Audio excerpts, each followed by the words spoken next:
Hamburgers or hot dogs? Hamburgers. Wait. Yep, you're done. Hamburgers. Left or right? Right. Shoes or sandals? Sandals. Beaches or mountains? Beaches. Trucks or sports cars? Sports cars. Okay, that's all I have. I don't have any more. That was lame. I told you you should have wrote them down. I know. My brain is not there. Okay, ask me. No. Okay. No. See, I told you should have wrote them down. I did not. He never listens. What's up, guys? Welcome. What's up, guys? Welcome back to Feast or Famine with the Youngs. We are the Youngs. This is part 2 of a 17-part series on how to wash your windows. This is the I Don't Know What I'm Doing podcast. This is part 2 of the Q&A that we had last week. How do you know the question isn't how do you wash your windows? How do you wash your windows? Windex. With what windows are we talking about? The studio windows, I mean, the Mercedes windows, the house windows? All windows. You use Windex on the Mercedes? I mean, technically, if there's tint, you're not supposed to, or ceramic. You better coating, hope Anthony's not listening to you. I use Windex. I don't have anything. We're good. He's going to ream you. We're good. Windex is fine. It's ammonia-free. Ammonia? Ammonia, alcohol-free. What did you say? You said ammonia. Ammonia-free. You said it's ammonia-free. Ammonia-free. Okay. So we're gonna go ahead and jump into it. Let's hop up on it. We have a crap load of questions left. Just general Q&A. If you've missed last week, we put up a box on our Instagram, had people submit just random questions, business, life, all kinds of things. So if you missed the first one, go listen to the first one. They're in not really any particular order, but this is the second one. Yeah. Ready? Do you want to start with this one? Sure. We're going to start off just right out the gate. How do you turn off from work when your spouse is your business partner? We've talked about this on our Working with Your Spouse podcast, right? Mm-hmm. Okay, go ahead. How do you turn off? I don't think I know how I turn off. I know how I turn on. Oh God, Alex, no, get out. No, that's inappropriate. Oh my gosh. I think, guys, I'm blushing. That's not this type of podcast. I mean, as a couple, we don't really. We do. I think we plan it out though. Is that weird? I think really what it comes down to is no different than how you as an individual turn off from business. Yeah. And that you just have to make the conscious decision to do that. The different thing is with this is that we communicate that with each other. Yeah. So like we have dinner every night together, but when we go out, sometimes we go out and it's just like regular, we're going out for food. Sometimes I'm like, is this a date night? So if it's a date night, we're not talking about business. We're taking temperature of our marriage. We're chatting through how we feeling about life. We did that the other day as we were just taking a drive because we take like night drives. Mm-hmm. And I was like, how you feeling about life? Yeah. And we just chat about that. Ultimately, it always comes back to business because that's true. That's the other thing. It's our life is our work, and not in a negative way, but when you build the business correctly and healthfully, when you build a healthy business, it's not such a negative thing to just be in work mode, because work mode can look different in different times. So like, I may not be editing all day long or physically doing work that is taxing, but we're not going to not just have a random conversation about an idea or a business or something that just pops into our head. Because even if you take a note about it to address it later, a lot of times at least for me, you're an idea machine. The thought isn't fully there anymore. Even if you wrote the note out super detailed. You have to, it comes down to like knowing your partner. Like I know that if Alex, and we still work on this a little bit, but like he will have an idea, like 5 ideas a day. And I am like focused on what's happening right in front of me. And so I can't always like just think about stuff like that. So I'm like, you have to write it down in detail to bring to me later so I can actually pay attention to you, because if you tell me now, it's going to go over my head. But the details sometimes don't even help. Yeah. So because I'm not sure what to say. Yeah. But like when we take trips and stuff, like family vacation trips, we're like, this is like our time to like completely like check out. We are doing that in November. Mm-hmm. We're going to the Smokies, and we have a cabin, and I literally have been looking forward to this since we booked it. Yeah. Because Alex is gonna like sit in a chair and stare into the corner for like 8 hours. Not the corner. I'm gonna sit, because it'll be November, so it'll be beautiful outside. We're bringing our espresso machine. Yeah. we're doing it up big. Yeah. Like the business espresso machine. Yeah. I think the whole trip is just going to be us like just staring into the mountains and like not even talking. Like I don't plan on doing anything productive while we're there, because we need that. Yeah. But that is when ideas pop into my head. So I'm probably going to start taking like voice memos on my phone while we're there. Yeah, you should do that.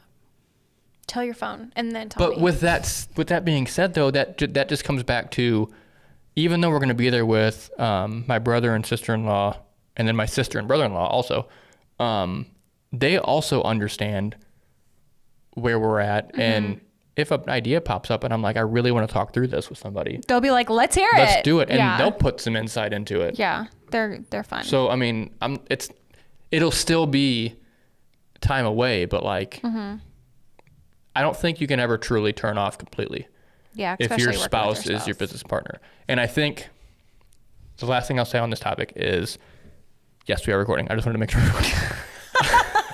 The last thing I'll say on this topic is, if you follow Alex Hormozy, he's a very, very, very good business owner. And he does a lot of speaking and stuff. Him and his wife have a very unique relationship in the way that they met and the way that they ultimately got married. And oh wait, I think there's a question related to this. Oh, what? Hold on, I'll finish this. But like, without diving too deep into it, they understand that their life and their marriage together is also attached to their business, because they have a business together. Yeah. So it's all one and the same. Business thrives when your relationships thrive and you're in good spirits. I feel like in general, like when you are positive and you're putting out positive energy and good things come back to you. And your spouse is also there to help push you and the business forward. Yeah. Yeah. What would you change about your business journey if you could go back? I'd have done it sooner. You'd have done it sooner. I'd have started sooner. If I could go back, what would you change about your business journey if you could go back? Oh, go back to the beginning of the business. Probably would have jumped on the education thing sooner. But we were just getting started. We didn't have anything to educate about, like to educate others about. If I had the resources that I had that are out there today, we would have jumped on there day one. You know what? I don't know if I would have changed anything. Truly. I had one thing in mind when I read this question. Oh, I have one thing. But even with that, I don't want to say what it is. There was a group of people that we were learning from. Ultimately, it just did not turn out well. If you know, you know. But even with that, like, we still learned a lot. Like, we still learned a lot from those people. And honestly, I don't think we wouldn't be where we are if it wasn't for what we learned from them. I think, we learned a lot about business. We learned a lot of good things that we still implement today. But we also learned what not to do based off what happened. We learned that that's why this is like, I'm a broken record here, but kindness is the pinnacle of our business. I mean, it didn't take this one circumstance for us to be like, oh shit, we should be kind to people. More so solidified that we're on the right track. It was like, okay, yes, like having something as simple as like just being kind to people, and the way that you talk to people is so important.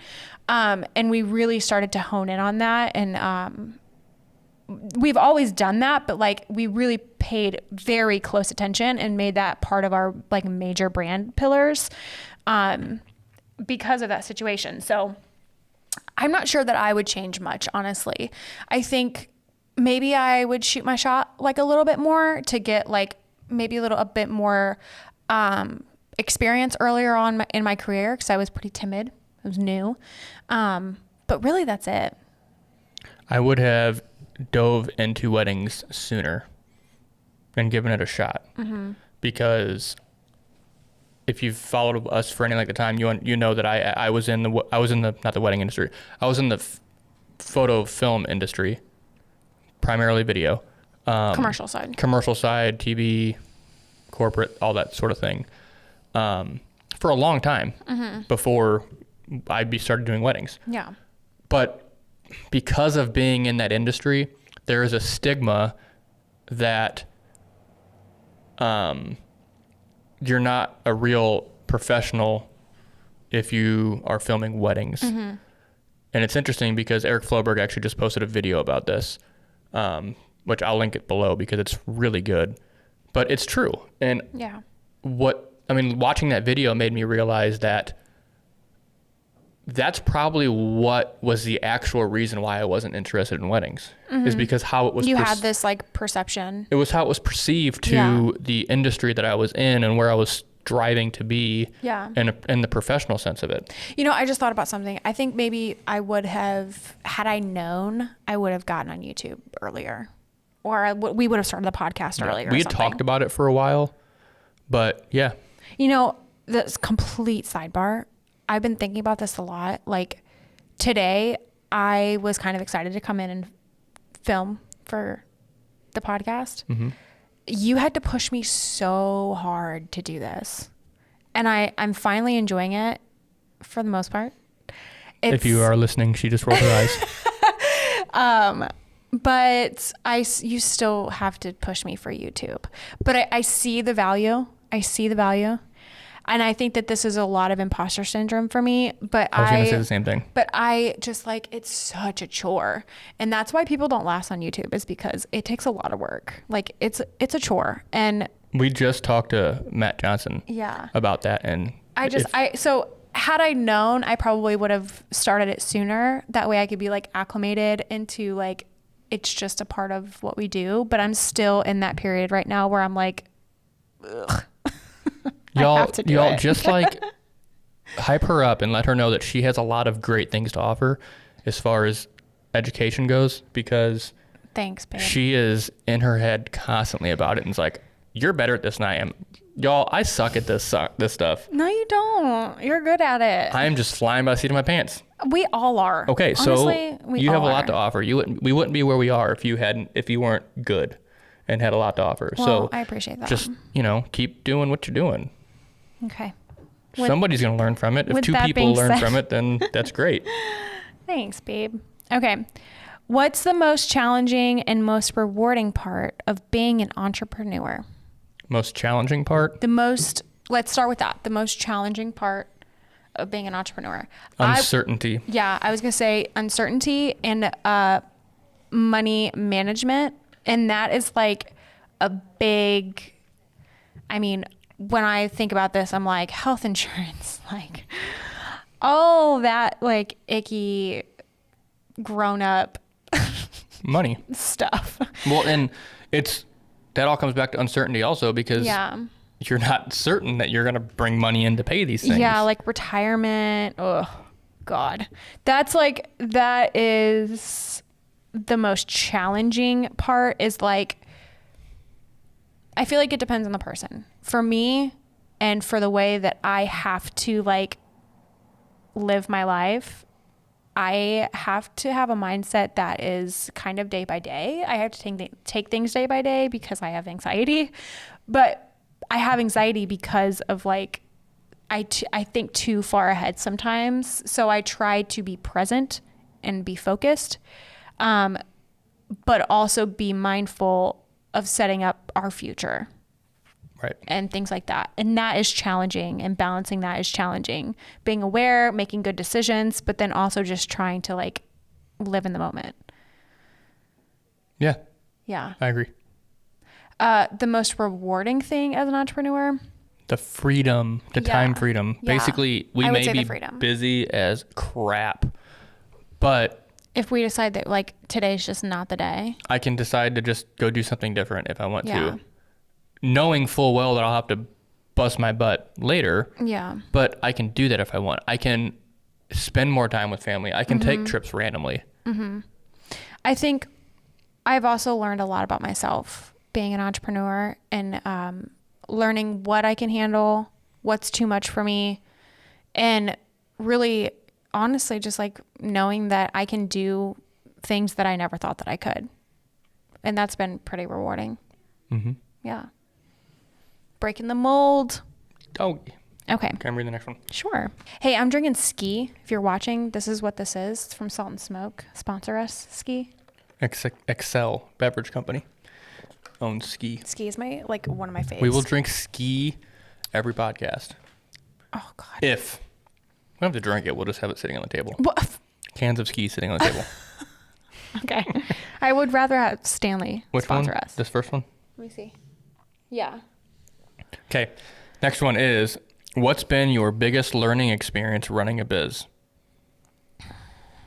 Running a business. Learning experience. Learning experience. Does this kind of go into like what you would change? How would you do things differently? So I just had this thought come into my mind.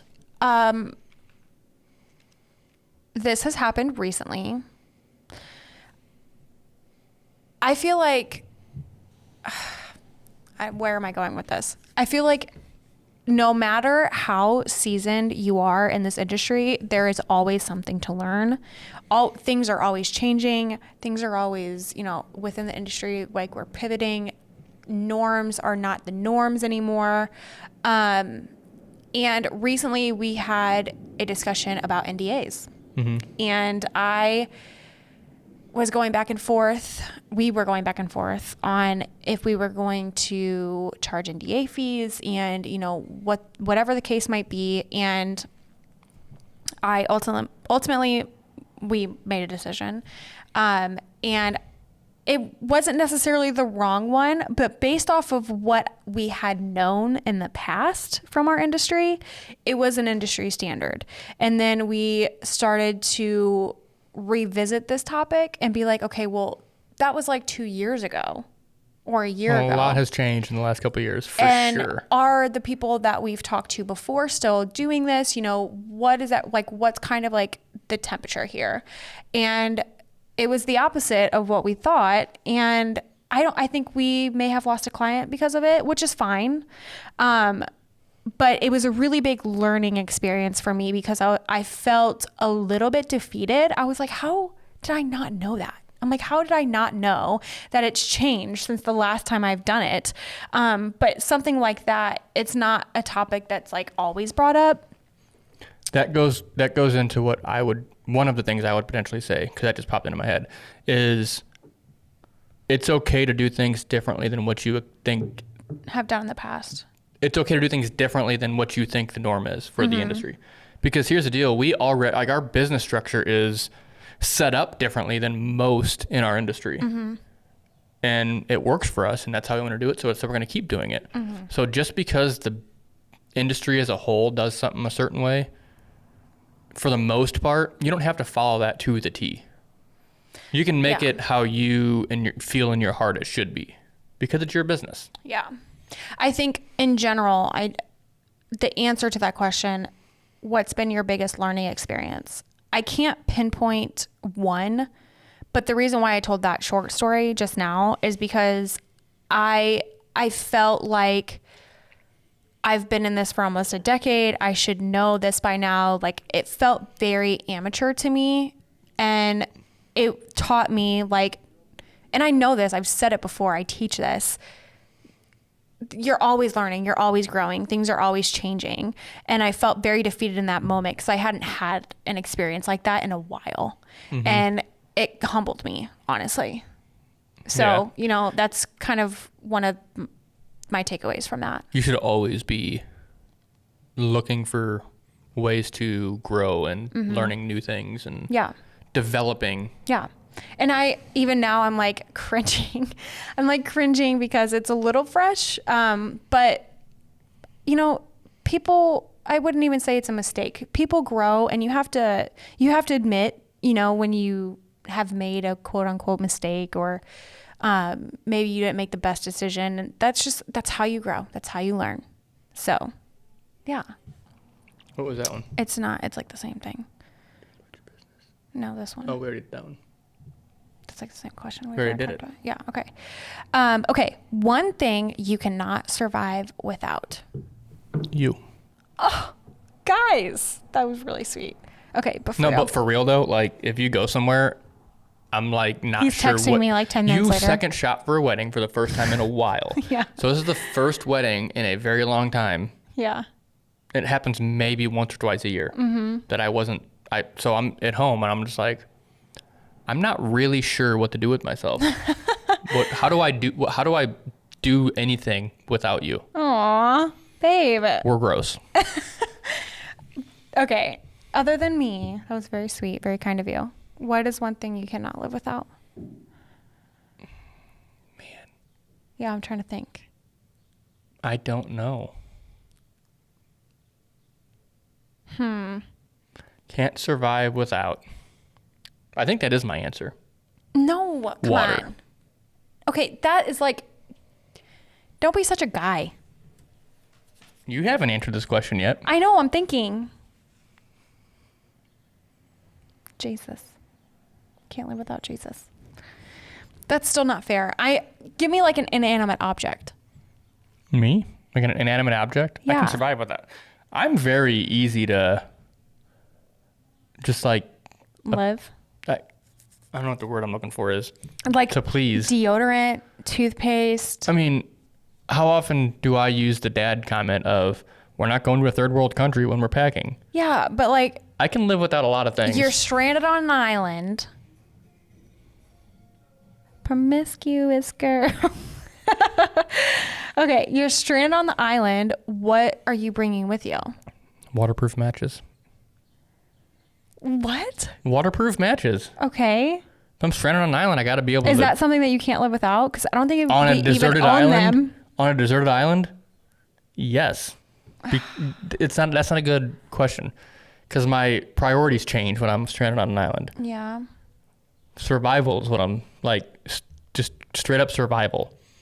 So if that's what we're going with, then matches, possibly a gun, or a spear, or something sharp that I can get food and shelter with. One thing you can't live without. I answered this already. I know. Mine, this is so lame because mine's also going to be you, but like, that's not interesting. Well, the people that are watching this, either watching because of us or watching because of what we have to say. Okay. If that's our real answer, then that's the real answer. Sorry about you. We're gross. Peace. Peace. Okay. All right. We'll just go to the next. Okay. How many weddings do you do a year? All of them. This has changed recently. So we used to do roughly 35 to 45 a year. Yeah. Even in 2020, I think we ended up with 40 that we actually did in 2020, which is wild because a lot of people we've talked to were just like, I did 3. Everything I moved. did. Yeah. We still did a lot. and that does count the ones that moved but still had an intimate ceremony. So, and then in 2021, we had a 45. And that includes the ones that moved. We still did like full time in 2020, even with COVID. Yeah. And we only got COVID once. Yeah. That year. Yeah. We got COVID again. We got the hyper crazy In 2021, right? Yeah, the one that was just like everybody got it. But that was like literally just like a cold for a couple days. For us, because we did so many in 2020, we did have like a handful that moved, but we had a lot of people add on intimate ceremonies, and I think that's why it doubled. And then we also had videographers and photographers who like got sick and couldn't do it, and so we picked up theirs. Yeah, so we ended up doing more than what was on our calendar originally. Several last minute ones, including like same week. And one was the day before. Yeah.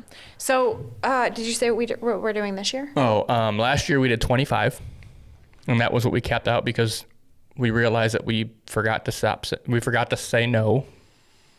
So we said we're only doing 25 because it was yawn. Sorry. Because it was a lot. So we did 25 last year. 19. This year we're at I think we hit 20.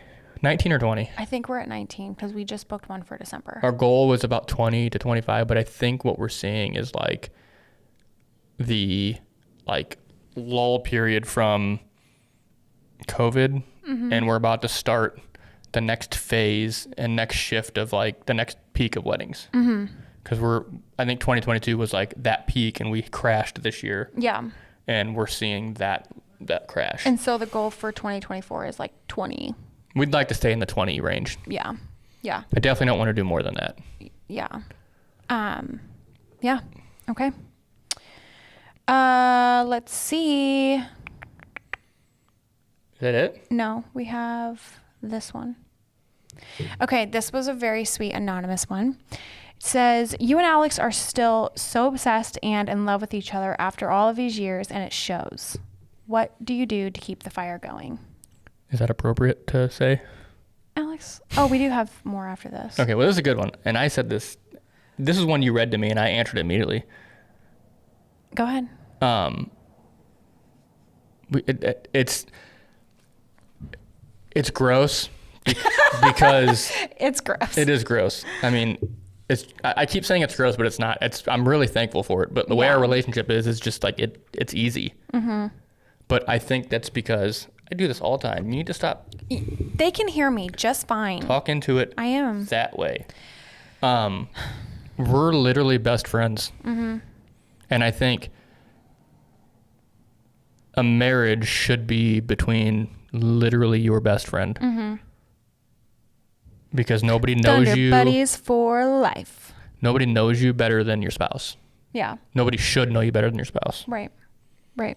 And I think that is what kind of just keeps it going. Because like, if you think about your non-married best friend, how many times have you fought and just, it's no big deal and you're fine the next day? Yeah. That's how it is for us. We bicker and then we're like, oh, that's stupid. Yeah. I mean, I was a little puzzled by this question because I'm like, we don't like do anything special.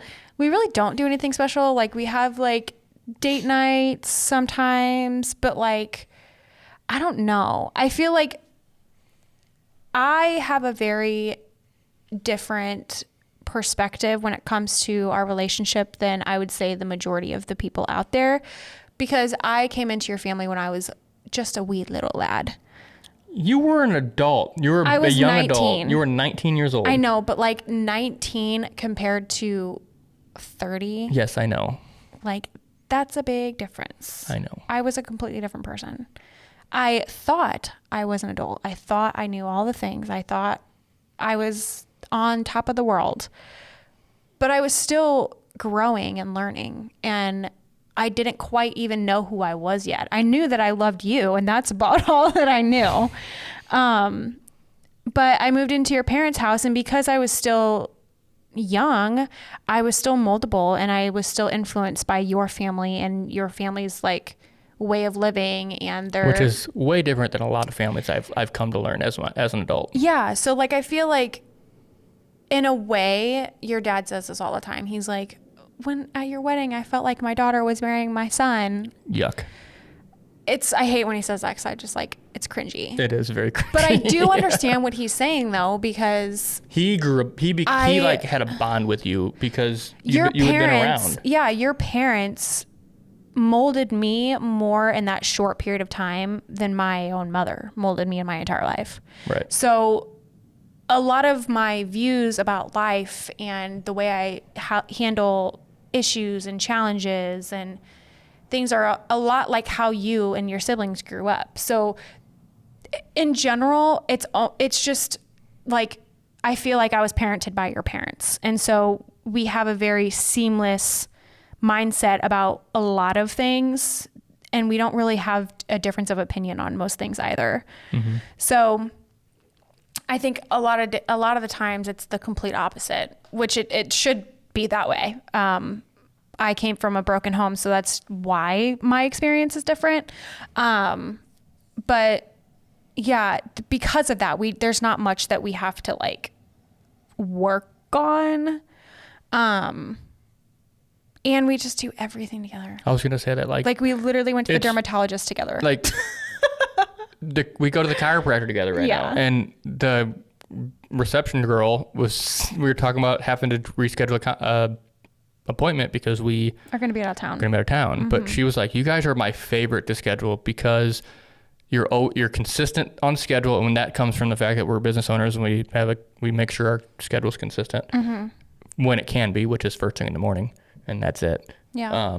And that we are just coming together because we literally do everything together. Yeah. So. And a lot of people think that's probably nuts, but I wouldn't see it any other way. Yeah, me either.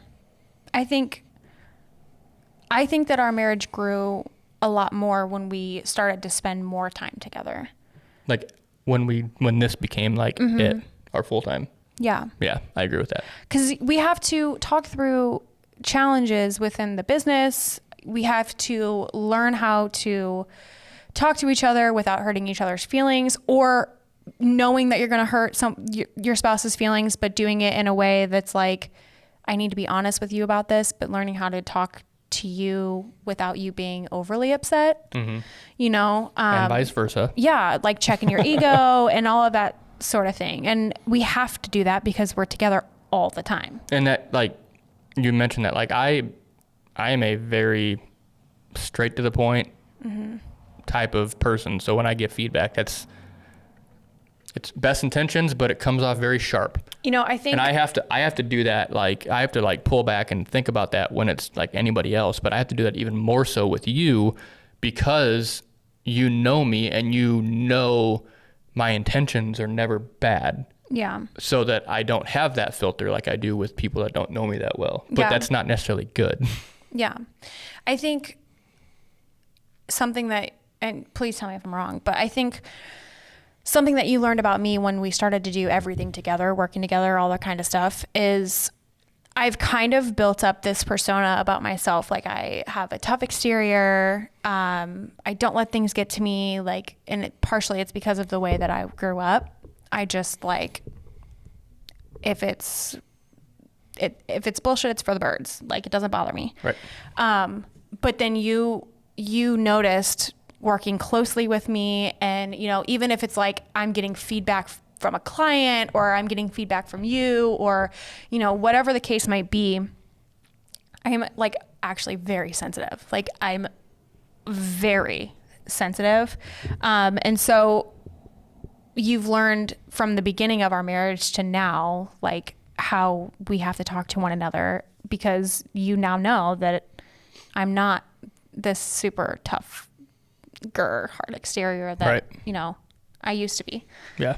But anyway, so yeah, that was really long-winded, but what do we do to keep the flame going? I don't know. We just hang out a lot. Is that the question? Oh, that's the second part of the question. Yeah. I wish we had like an actual answer for that, but we don't, and I'm sorry. We keep the fire stoked. Yeah. We also like to make sure that we like do things that are like fun together. Like, we go on trips together and like activities and things like that. Yeah. If we didn't take time to like have extracurriculars together, like car shows and like things like that, it would be boring. Yeah. So honestly, it's not that difficult. Yeah. So, okay. Do you handle your own taxes, or do you have a financial aid? Financial aid advisor. Financial advisor. FA is financial advisor. It could also be financial aid. A financial advisor, I think, is not the correct terminology here. I think it's CPA is what they're looking for. Financial advisor, I think, does retirement type stuff and investment type stuff. This is a question for you, babe. No, I don't do our own taxes. We have a CPA that does all of our taxes. We do manage our like expenses and stuff like that, and income and stuff like that. But then all of that information goes to our CPA who files the taxes and does that. Yeah. You do have like a very extensive like spreadsheet where you list out and label. Spreadsheets. Yeah. You have an extensive like spreadsheet management that we send to our tax guy. Yeah. So we do our due diligence to be able to have someone do our taxes. And I would recommend that anybody that owns a business pay for a tax person right away, because even though it's going to cost you money, they're going to save you lots of money. Yeah. Because they're going to find things that you can write off that you wouldn't have maybe thought about. Like we didn't know when we were repainting our house, we didn't know that we could write off a percentage of the paint because they were painting our office. Yeah. So everything that goes into your office spaces can be written off. Yeah. So that's one example, but they know way more than we do. Yeah. Okay. What are your top 5 wedding venues to shoot at? Are we talking locally or in general where we've shot? Well, I mean, it has to be where we've shot at. Yeah. Okay. Number 1. Westwood Hills. I was going to say, let's say together. Okay. 1, 2, 3. Westwood Hills. Is it Westwood Hills or Westwood Hill? It's Westwood Hills. Okay. That's my number 1. Yeah, I think Lauren and Robbie killed it. that Absolutely is a fantastic slayed. venue. Yeah. Fantastic. Slayed it. Every venue is going to have 1 or 2 things. Only thing that I wish there was, actually there's 2 things. I wish there was more shade, but it's also a brand new place. So the trees that are there are still tiny. Yeah, they're growing. And then I wish the groom suite was a little bit bigger. Just a tiny bit. Because and that really comes because the last wedding we did there had a humongous bridal party. Yeah. So, but that's my number 1 fave for sure. It's amazing. They killed it. What else would you say? I honestly have more venues that I dislike than Okay, don't be negative. I'm not going to say them. Don't be negative. What was it? I really like the Coronado. Yeah, I really like the Coronado. We don't get to go over there very often. We've had a couple weddings there. They're both photo only though. Yep. But I do really like that. Have we shot in Union Station yet? No, we have one this year. I feel like that's going to be on my list. I feel like we're going to freaking love it though. I think that's going to be on my list. Be on our list for sure. But are we allowed to say it right now? No, I'm going to go ahead and just anticipate that being a thing. Okay. Let's see. Should this be easier for us? I feel like it should, but there's so many venues that we've. I'm trying to think. Let's see. Oh yeah. I would say the Solarium at the Ritz is probably up there. I don't even know how many we've said so far. Is that 3? I don't know either. I'm going through my Instagram to try to figure out. The Ritz, I think, is probably my number 2 behind Westwood Hills. Yeah, the Ritz specifically the Solarium. I like the Ritz in general, but the Solarium was incredible. I love it. It's a good vibe. Not that one. Where the Four Seasons is really nice with the rooftop. Yeah, I think for ceremony, the Four Seasons is great at the right time of day. Yeah. Because if it's the wrong time of day, you get direct sun not from this way, but also from the other way because the sun bounces off the building and hits. So you get 2 angles of direct sun, basically. Yeah. And I like the art museum. We haven't been there yet, but we will be this year. We'll be there in October, I think. I think that'll be a really good and I know already that that's going to be like a high contender for me. But yeah, we need to get out of St. Louis more, to be honest. I think why this is so difficult is because we've done so many weddings here. Yeah. That it's hard to pick the best because there's a lot of really good venues. The Marriott Grand is stunning. Like they just got new chandeliers. The Marriott Grand is beautiful. Is that the one with the arch view room? No, we haven't been to the Marriott Grand in a couple years. Yeah, that's Hilton Bar Park. But we haven't been to the Marriott in a couple years. They have that really cool ceremony space. I do like that one. I like the Marriott Grand, yeah. Yeah, I would say that one's up there. Okay, let me go back. I think we only have like one or two more. I'm trying to think of another venue. Anything like St. Charles County area that you can think of? Because we're there a lot. In St. Charles County? Mm-hmm.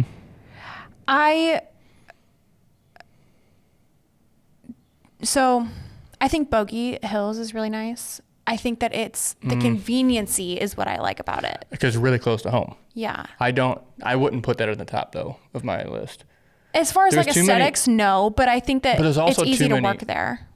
Sort of. I think the restrictions with the photos on the golf course make it a little challenging because Yeah. We haven't had like a hard like challenge with that No. though, personally at least. it's just not. I mean, it's great. I love working there. We've done a lot of weddings there. It's just not probably in my top 5. Yeah. I'm being very strict and picky. Yeah, me too. Okay. I think that's okay. Okay. All right. Here's the last one. Yeah. Are you close with your parents? Nope. That's a lie. Yes, I'm very close to my parents. We are both very close with Alex's parents. We go on trips with just my parents. I mean, I just talked about it. I used to live with Alex's parents. Alex didn't even live there, and I lived with his parents. And then we lived next door to his parents when we got married because they own the house next door to them. I loved being your parents' neighbor. I loved it. And when we talk about the future, we talk about having property to build a house for your parents on our property so we can yet again be neighbors. We talk about building houses for everybody in our family on that property. Do. We're very, very close with Alex's family. My parents, my dad has passed away, but I was pretty close with him. I was definitely a daddy's girl. And yeah, my mom and I had a little bit of a rough go the majority of my life, but You didn't even live with her for a long time. Yeah, we Once you moved to St. Louis. we have a relationship, and it's a good relationship now, but it wasn't always a great one. It's still a sort of distant relationship though. Yeah, it's at arm's length because it's necessary for me. But yeah, so there's that. So yes, we are very close with my parents. Yeah. Is that it? That all the questions? That's it. Yeah, that's it. Well, those were all really good questions. Yeah. Thanks to everyone who Yeah, thank you guys for asked. submitting questions.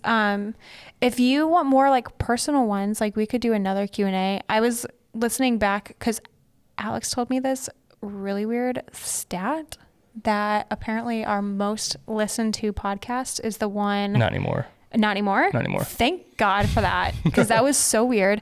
But it was the Meet Veronica podcast, which is so weird. I don't know why you guys for a while, but know like, about me. Apparently people are starting to listen now, and the more recent episodes are the ones that are getting most views. Okay, great. I think that we should revisit a Meet Alex and Meet Veronica, because I did, when you told me that, I was like, what did I even say on there? So I went back and listened, and a lot of that stuff is not accurate.